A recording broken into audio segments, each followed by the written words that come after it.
Hello everyone, this is Ram here and I welcome to all to Ram Tech Classes YouTube channel। दोस्तों यहाँ पर हम design of steel structure के subject के बारे में आज एनालिसिस करने वाले हैं, जो कि according to UP BT board UP board के आधार पर ये 6 सेमेस्टर का सब्जेक्ट होता है। और यहाँ पर हम आज सब्जेक्ट के का ओवरव्यू देखने वाले हैं कि आगे इन सब्जेक्ट में जितने भी चैप्टर्स हैं, इन चैप्टर्स में आगे क्या हम देखने वाले हैं, कौन से टॉपिक ज़्यादा इम्पॉर्टेंट है और इसमें हम क्या पढ़ेंगे। ठीक है, तो देख लेते हैं। ये हमारा design of steel structure subject है और इसका फर्स्ट चैप्टर जो कि है, इसका फर्स्ट चैप्टर है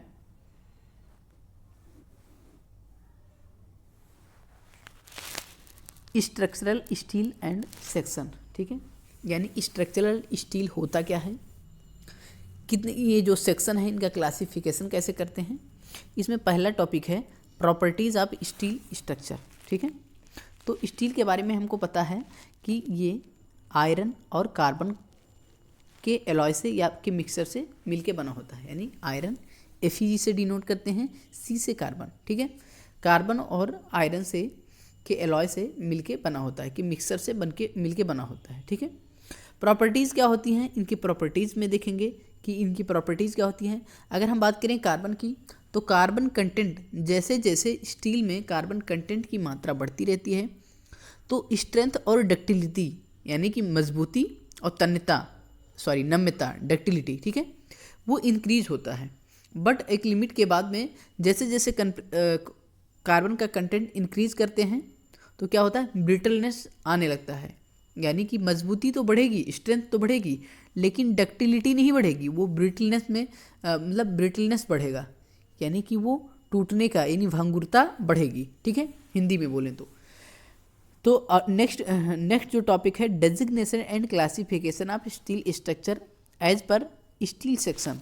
ठीक है, क्लासिफिकेशन अगर स्टील के सेक्शन की बात करें तो ये आई सेक्शन, सी सेक्शन, ठीक है, आई सेक्शन होता है, सी सेक्शन होता है, जिसे आई सेक्शन होता है, सी सेक्शन होता है, नहीं चैनल सेक्शन होता है, टी सेक्शन होता है। ठीक है, तो डिफरेंट टाइप के सेक्शन देखने वाले हैं। सर्कुलर होता है, सर्कुलर में कैसा होता है, ठीक है, हालो सर्कुलर होता है, स्क्वायर सर्कुलर होता है पाइप में। ठीक है, तो यहाँ पर डिफरेंट टाइप के सेक्शन भी देखेंगे कि स्टील के कितने अलग अलग टाइप्स के या कितने अलग अलग टाइप्स में इसके सेक्शन होते हैं। ठीक है, रूप होते हैं।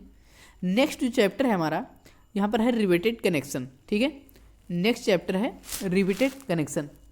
देखा जाए तो रिवेटेड कनेक्शन मॉडर्न में यानी अभी के टाइम में, आधुनिक समय में रिवेटेड का बिल्कुल काम ना के बराबर हो गया। यानी कि बिल्कुल रिवेटेड कनेक्शन को क्योंकि ये ज़्यादा as compare to bolted connection और वेल्डेड कनेक्शन ये ज़्यादा अच्छा नहीं होता है। ठीक है, रिवेटेड कनेक्शन में ये होता है कि एक बार रिवेट कर दी जाती है, ठीक है, तो अगर वो फेल हुआ तो उसको क्या कर सकते हैं, फिर रिपेयर नहीं किया जा सकता है। ठीक है, और वेल्डेड बोल्टेड कनेक्शन है, बोल्टेड में कोई दिक्कत आती है तो क्या करते हैं, बोल्ट को चेंज कर देते हैं। ठीक है, ईजिली।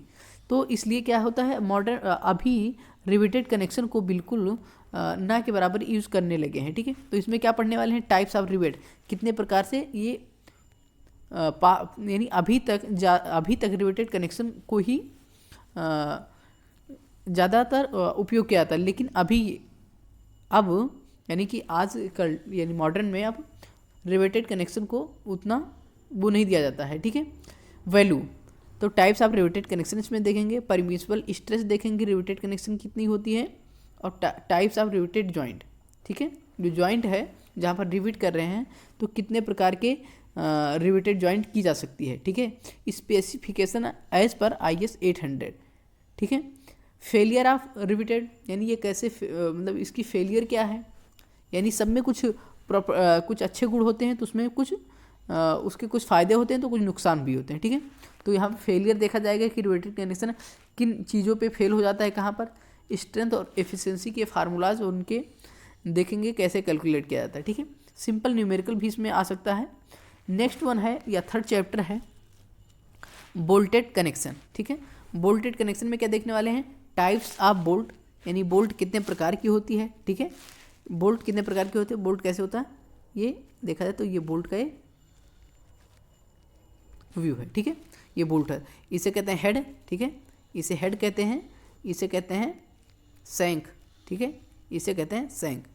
और यहाँ पर बोल्ट में क्या होता है, थ्रेड बना होता है, ठीक है, जिसे कहते हैं चूड़ी, जिससे कस देते हैं, ठीक है, टाइट की जाती है जिसे, तो इसे क्या कहते हैं, थ्रेड, ठीक है, इसे कहते हैं थ्रेड। नेक्स्ट हमारा यहाँ पर टॉपिक चैप्टर रहेगा वेल्डेड कनेक्शन, ठीक है। नेक्स्ट चैप्टर है वेल्डेड कनेक्शन। इसमें देखने वाले हैं टाइप्स ऑफ वेल्डेड कनेक्शन, यानी वेल्डेड कनेक्शन वेल्डिंग के द्वारा जॉइंट को कैसे जोड़ी जाती है, कितने प्रकार से जोड़े जाते हैं, एडवांटेज एंड डिसएडवांटेज क्या होते हैं, इसके फायदे और नुकसान यहाँ पर देखने वाले हैं वेल्डेड कनेक्शन में, ठीक है। नेक्स्ट वन है टेंशन मेंबर, ठीक है, टेंशन मेंबर 5वां चैप्टर है हमारा टेंशन मेंबर, यानी analysis and design of simple and double section type tension member and their riveted and welded connection with ये गसेट प्लेट।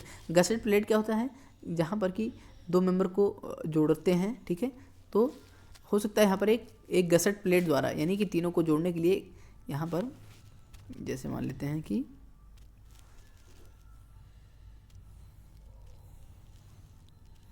जैसे मान लेते हैं 3 मेंबर हैं, ठीक है, 3 मेंबर को एक साथ जोड़ना है, ठीक है, ये तीनों स्टील मेंबर हैं, तीनों स्टील मेंबर है, यहाँ पर बोल्टेज लगे हैं, ठीक है, बोल्ट के लिए होल किए गए हैं। अब एक गसेट प्लेट द्वारा क्या कर रहे हैं, इसे एक गसेट प्लेट द्वारा कनेक्ट किया जा रहा है, ठीक है। इस गसेट प्लेट की हेल्प से अब ये गसेट प्लेट में भी यहाँ होल होगा, ठीक है, तो उसके द्वारा इसको कनेक्ट किया जा रहा है, तो इसे कहते हैं, ये क्या है, ये है गसेट प्लेट, ठीक है, और ये क्या है, स्टील मेंबर है, ये क्या है, स्टील मेंबर, ठीक है। नेक्स्ट चैप्टर है 5वां चैप्टर है कंप्रेशन मेंबर, ठीक है, 5वां चैप्टर है कंप्रेशन मेंबर, कंप्रेशन मेंबर यानी संपीड़न मेंबर, ठीक है। Angle, strut, types of section used, effective length, radius of gyration, slenderness ratio, limitations, उसके लिमिट क्या होते हैं कंप्रेशन मेंबर के, ठीक है। कंप्रेशन मेंबर यानी कि क्या है, इसमें कोई कॉलम है, ठीक है, एक कॉलम है जिस पे क्या हो रहा है, उसको कंप्रेस किया जा रहा है, ठीक है। कोई भी कॉलम है, स्ट्रेट है या कॉलम है, यहाँ पर क्या लिखा है, angle, straight, types of section used, effective length, radius of gyration, slenderness ratio, तो ये सब यहाँ पर इस टॉपिक में क्या है, पढ़ने वाले हैं, ठीक है। नेक्स्ट है हमारा रूफ ट्रेसेज, ठीक है। नेक्स्ट चैप्टर है यानी 7वां चैप्टर है रूफ ट्रेसेज में फॉर्म ऑफ ट्रेसेज कैसे बनाई जाती है, pitch of traces, spacing of traces, ठीक है, स्पेसिंग होता है बीच की दूरी, किन वो बाद में देखने वाले हैं, बोर्ड के बीच की दूरियों को, या कैसे spacing of purlins, connection between purlins and roof covering, connection between the purlins and principal after no design only concept, इसमें डिज़ाइन नहीं ओनली कॉन्सेप्ट देखने वाले हैं, सिंपल सा बस, ठीक है। नेक्स्ट चैप्टर है कॉलम बेसेस, ठीक है, column bases, types of column देखेंगे, स्लैब बेस देखने वाले हैं, गसेट बेस, डिज़ाइन ऑफ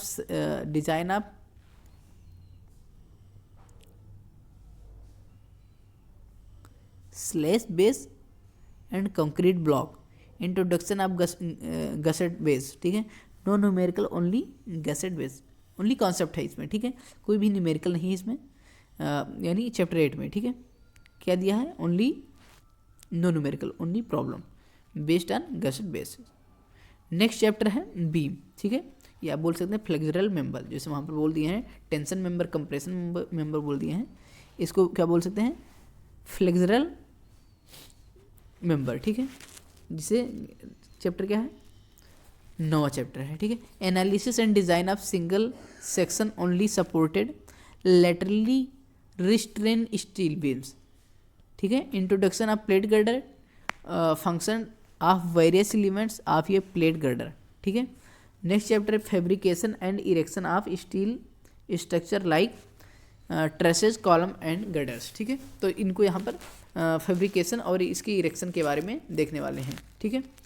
तो इसमें हमारा जो इसका इम्पॉर्टेंट नोट क्या लिखा है, use of IS 800 and steel table are permitted in examination, ध्यान देंगे यहाँ पर दिया हुआ है कि IS 800 2007 और स्टील टेबल ये एग्ज़ाम में क्या होते हैं, अलाउड होते हैं। ठीक है, यहाँ पर बीटेक हो या पॉलिटेक्निक हो, ठीक है, सब में क्या है, ये कोड अलाउ होते हैं। IS 800 स्टील टेबल ये दोनों। ठीक है,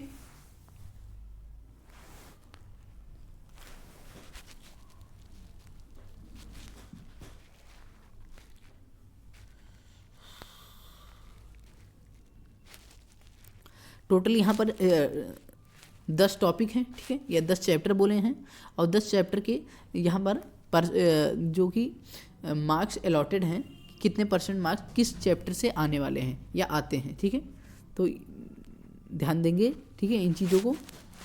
टाइम अलॉटेड पीरियड 6 लेक्चर में यानी कि पहले चैप्टर को कंप्लीट करना है। Marks allotted 70%, 12%, 12%, 12%, 10, 10, 30। यहाँ पर 70% नहीं है, ये 7% दिया है। ठीक है, जो कि मार्क्स अलॉटेड है यहाँ पर 70 नहीं है, क्या लिया है यहाँ पर 7% होना चाहिए। ठीक है, 7%।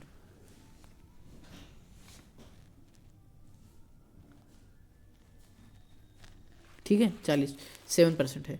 जो पहला टॉपिक है, ठीक है, उसमें 7% मार्क आएंगे एज कम्पेयर टू अदर, यानी कि कुल मिला के 7 नंबर के पहले चैप्टर से। ठीक है, मार्क्स अलॉट हुए होते हैं।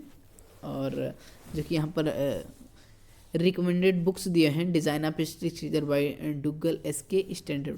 तो यहाँ पर ध्यान देंगे कि इसमें ज़्यादा हिंदी वाले जो टर्मिनोलॉजी हैं वो बहुत ज़्यादा टफ हो जाएंगे। ठीक है, तो इसमें हम ध्यान ज़्यादातर उसके जितने भी चैप्टर आगे इनमें पढ़ाने वाले हैं उनमें टर्मिनोलॉजी तो हिंदी बता देंगे कि क्या टर्म होते हैं, लेकिन ध्यान रखना है केवल इंग्लिश टर्म। ठीक है, केवल इंग्लिश टर्म ही ध्यान रखना है, क्योंकि हिंदी टर्म ही टफ लगेगा और उसे भूल जाओगे। ठीक है, तो ये ध्यान देना कि यहाँ पर जो स्टील में इंग्लिश टर्मिनोलॉजी ही ध्यान रखनी है। ठीक है, फिर से देख लेते हैं एक बार। पहला चैप्टर है steel structure and section, riveted connection, bolt connection, welded connection, tension member, compression member और कॉलम बेस। ठीक है, column base, beam and fabrication. यहाँ पर सबसे जो इम्पोर्टेंट सब्जेक्ट है सिलेबस के अगर देखें यूपीबीटी बोर्ड के आधार पे देखें तो थ्योरी है तो इसमें सब इम्पोर्टेंट है, लेकिन सबसे ज़्यादा कनेक्शन है इम्पोर्टेंट। ठीक है, यानी वेल्डेड, बोल्टेड और रिवेटेड कनेक्शन, उसके बाद में टेंशन और कंप्रेशन मेंबर। ठीक है, टेंशन और कंप्रेशन मेंबर, टेंशन और कंप्रेशन मेंबर ये बहुत ज़्यादा इंपॉर्टेंट है। इसके बाद में यहाँ पर एक आता है प्लास्टिक एनालिसिस। ठीक है, उस जो कि सिलेबस में नहीं है बट वो भी बहुत ज़्यादा इंपॉर्टेंट होता है एग्ज़ाम बेस्ड पर। ठीक है, यहाँ पर नहीं यानी कि थ्योरी में नहीं बट हाँ एग्ज़ाम में जैसे कंपटीशन पेपर्स में बहुत ज़्यादा इंपॉर्टेंट होता है। लेकिन यहाँ पर हम कनेक्शंस, तीनों कनेक्शन यानी रिवेटेड, बोल्टेड और welded connection, tension member, compression member बहुत ही ज़्यादा डीपली अच्छे तरीके से पढ़ने वाले हैं। ठीक है, क्योंकि यही सबसे ज़्यादा इंपॉर्टेंट सब्जेक्ट इंपॉर्टेंट टॉपिक होता है इस स्ट्रक्चर का। तो आज के लिए बस इतना ही। नेक्स्ट लेक्चर में यहाँ पर हम इस पर यानी क्लासेस अपलोड करने वाले हैं। ठीक है, आज के लिए बस इतना ही। Thank you.